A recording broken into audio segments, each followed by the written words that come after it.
Big bang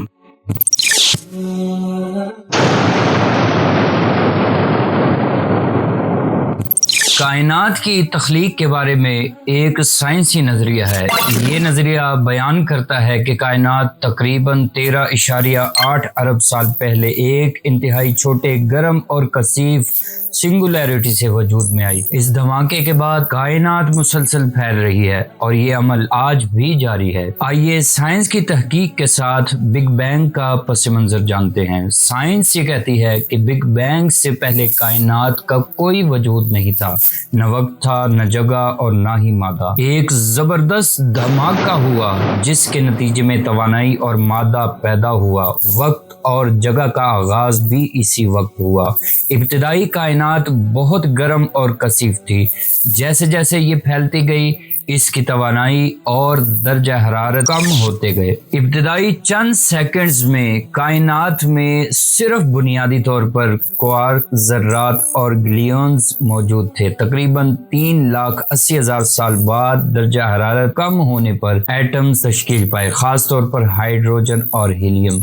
لاکھوں سال بعد ان ایٹمز نے گروپس بنانا شروع کیے جس سے ستارے اور کہکشائیں وجود میں آئی۔ ایڈون ہبل نے 1929 میں دریافت کیا کہ کہکشائیں ایک دوسرے سے دور جا رہی ہیں، جس کا مطلب یہ ہے کہ کائنات پھیل رہی ہے۔ 1964 میں 2 سائنسدانوں نے یہ دریافت کیا کہ کائنات میں ہر جگہ ایک مخصوص قسم کی ریڈیشن موجود ہے جو بگ بینگ کی باقیات سمجھی جاتی ہے۔ کائنات میں صرف ہائیڈروجن اور ہیلیم کا تناسب بگ بینگ تھیوری کے مطابق ہے۔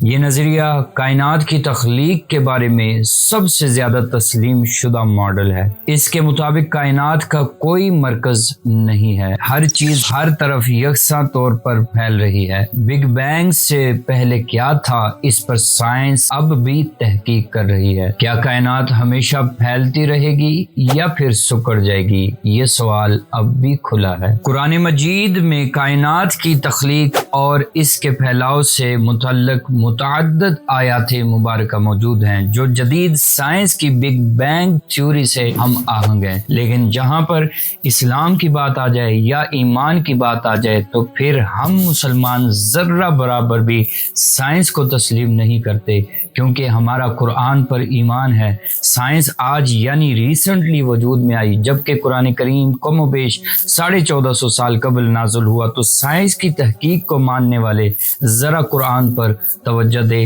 تاکہ وہ بھی سمجھ سکیں کہ 1450 سال قبل قرآن میں جو کچھ آیا ہے اس کو آج سائنس تسلیم کر رہی ہے، اور کئی غیر مسلم سائنسدان اسی قرآن مجید جو کہ زندہ معجزہ ہے، اس کی بدولت دین اسلام کو قبول کر چکے ہیں۔ اور کفر کی حالت میں ان کے آخری الفاظ تقریباً یہی تھے کہ 1450 سال قبل نہ کوئی ٹیکنالوجی تھی اور نہ ہی سائنس، تو یہ قرآن بھی سچا ہے اور جس پر یہ قرآن نازل ہوا وہ رسول بھی سچا ہے۔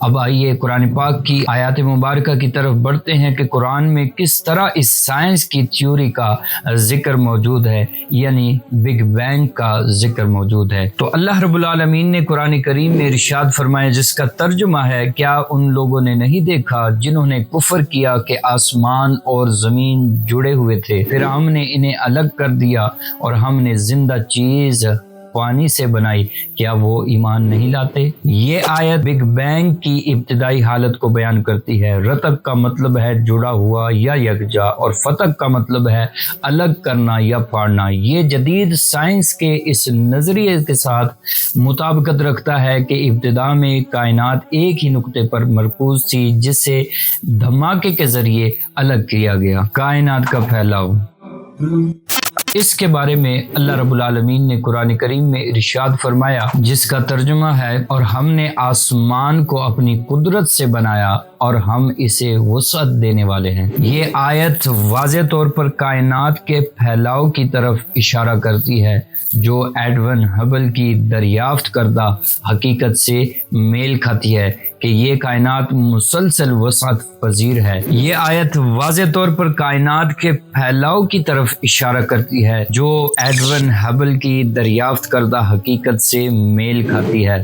یہ کائنات مسلسل وسعت پذیر ہے، یہ کہنا ہے ایڈون ہبل کا۔ تو ایڈون ہبل کی تحقیق 20ویں صدی کی سب سے اہم سائنسی دریافتوں میں سے ایک ہے، جس نے کائنات کی نوعیت اور اس کے پھیلاؤ کے بارے میں بنیادی معلومات فراہم کی۔ ایڈون ہبل کی تحقیق اور دریافت 1920 کی دہائی میں ایڈون ہبل نے ماؤنٹ ولسن آبزرویٹری میں دنیا کی سب سے بڑی دوربین کے ذریعے مختلف کہکشاؤں کا مشاہدہ کیا۔ انہوں نے دریافت کیا کہ ہماری کہکشاں اس کے علاوہ اور بھی کائنات میں دیگر کہکشائیں موجود ہیں۔ یہ ایک انقلابی دریافت تھی، کیونکہ اس سے پہلے یہ تصور اور یہ خیال کیا جاتا تھا کہ ساری کائنات صرف ہماری کہکشاں تک محدود ہے۔ ریڈ شفٹ کا مشاہدہ۔ ہبل نے کہکشاؤں سے آنے والی روشنی کا اسپیکٹروگرام بنایا اور اس روشنی میں ایک عجیب بات دیکھی۔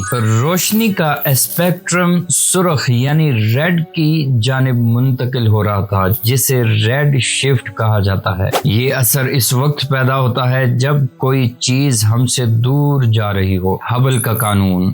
ایڈون ہبل نے 1929 میں اپنی مشاہدات کی بنیاد پر ایک قانون پیش کیا جو ہبل کا قانون کہلاتا ہے۔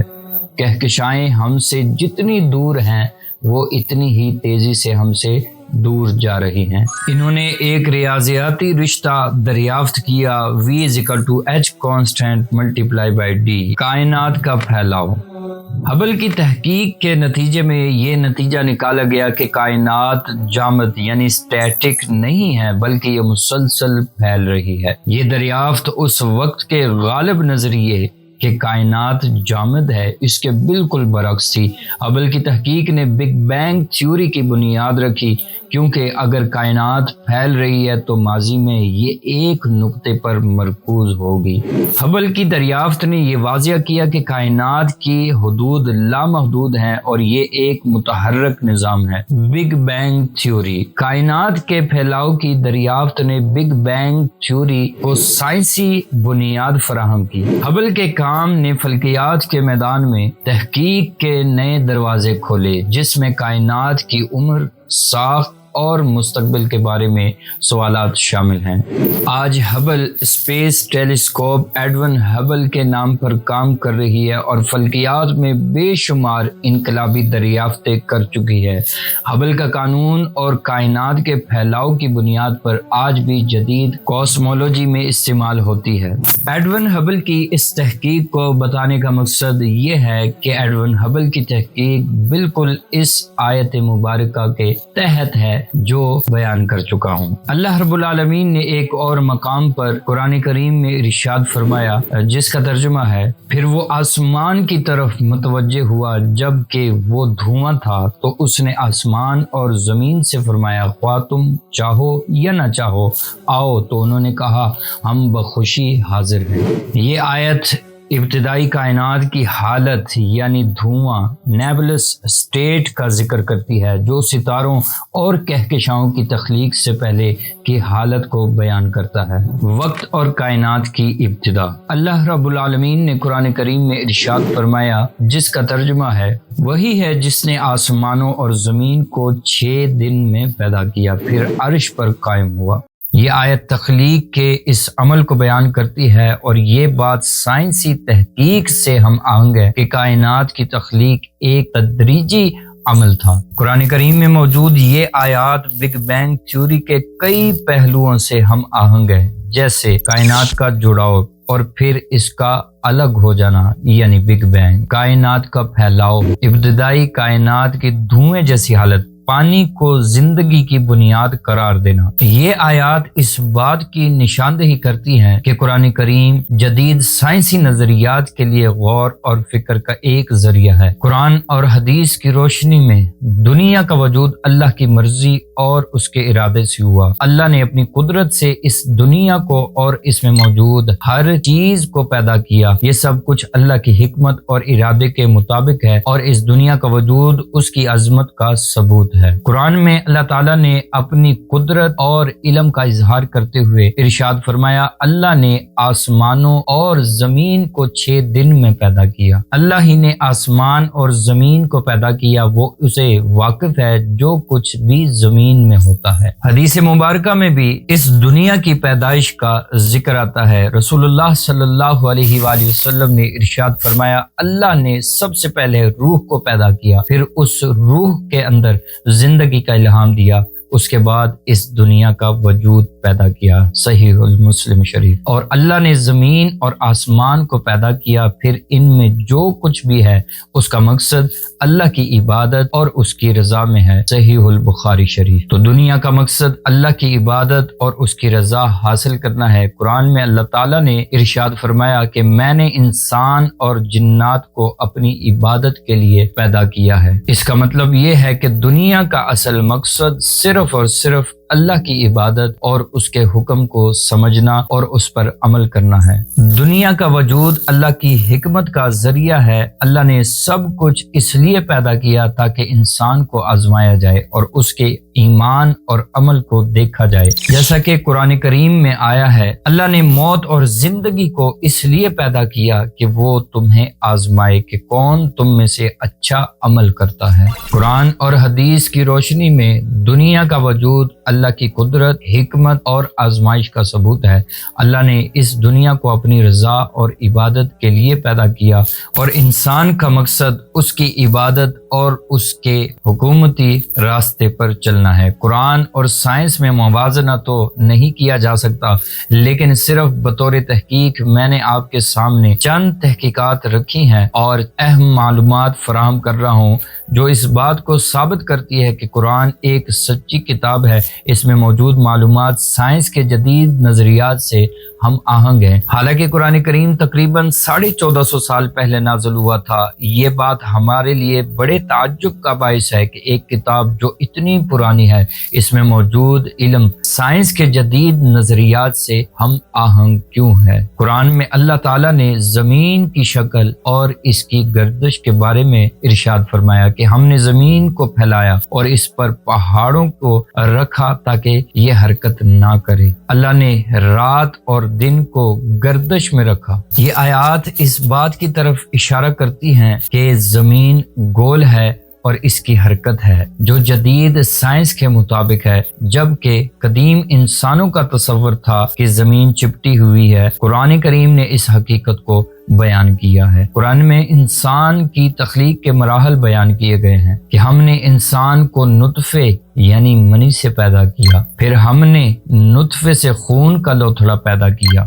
یہ آیات انسانی تخلیق کے ابتدائی مراحل کی تفصیل بیان کرتی ہیں جو جدید حیاتیاتی سائنس میں بھی دریافت ہو چکے ہیں، جیسے انسان کی تخلیق نطفے، سپرم اور ایگ سیل سے ہوتی ہے اور یہ پھر خون کے لوتھڑے کی صورت میں ترقی کرتا ہے۔ قرآن میں پہاڑوں کے بارے میں اللہ تبارک و تعالیٰ نے ارشاد فرمایا، اور ہم نے زمین پر پہاڑ لگا دیے تاکہ یہ تمہیں ہلنے نہ پائے۔ سائنس کے مطابق پہاڑ زمین کی سطح کی حرکت کو کم کرنے میں مدد دیتے ہیں اور زمین کو استحکام فراہم کرتے ہیں، جس سے زلزلوں کی شدت میں کمی آتی ہے۔ یہ بات قرآن کریم میں 1450 سال پہلے بیان کی گئی تھی۔ قرآن میں پانی کے چکر کے بارے میں اللہ تعالیٰ نے ارشاد فرمایا، ہم نے آسمان سے پانی برسایا اور اس کے ذریعے تمہیں فصلیں اور درخت دیے۔ یہ آیت پانی کے چکر یعنی واٹر سائیکل کی طرف وضاحت کرتی ہیں، جو سائنس میں بتایا گیا کہ پانی زمین سے بخارات بن کر آسمان میں جاتا ہے، پھر بارش کی صورت میں واپس آتا ہے۔ قرآن میں سمندر کی گہرائیوں کے متعلق اور اس میں پائی جانے والی تاریکیوں کا بھی ذکر موجود ہے۔ اگر تم سمندر کی گہرائی میں غوطہ لگاؤ گے تو وہاں بھی تمہیں تاریکیاں ملیں گی۔ القرآن یہ بات جدید سمندری تحقیق کے مطابق ہے، جو بتاتی ہے کہ سمندروں کی گہرائی میں روشنی کی کمی واقع ہوتی ہے اور وہاں تاریکی چھا جاتی ہے۔ قرآن میں جو کچھ بیان کیا گیا ہے وہ سائنس کی جدید دریافتوں کے ساتھ ہم آہنگ ہے، اور یہ اس بات کا ثبوت ہے کہ قرآن کریم ایک سچی کتاب ہے۔ یہ کوئی معمولی کتاب نہیں بلکہ اللہ کی طرف سے انسانوں کے لیے ہدایت اور علم کا خزانہ ہے۔ اس میں حقائق 1450 سال پہلے بیان کیے گئے، اس میں جو حقائق 1450 سال پہلے بیان کیے گئے وہ آج کے سائنسی دور میں درست ثابت ہو چکے ہیں، جو قرآن کی صداقت کو ثابت کرتا ہے۔ ناظرین، اگر آج کا یہ ٹاپک آپ کو پسند آیا ہے تو پلیز ہمارے یوٹیوب چینل چھوٹی ولاگر حرم فاطمہ کو ضرور سبسکرائب کیجیے گا، اور ساتھ میں بیل کے آئیکن کو ضرور پریس کیجیے گا تاکہ اس طرح کی انفارمیٹیو ویڈیو آپ کو بر وقت موصول ہوتی رہے۔ جزاک اللہ خیرہ۔ اور اگر آپ کسی بھی معاملے میں ویڈیو بنوانا چاہتے ہیں تو ٹاپک کمنٹ کریں، انشاءاللہ پوری تحقیق کے ساتھ نئی ویڈیو لے کر ضرور حاضر ہوں گا۔ تب تک کے لیے اللہ حافظ۔ اپنا اور اپنے اہل و عیال کا ڈھیر سارا خیال رکھیے گا۔ اللہ نگہبان۔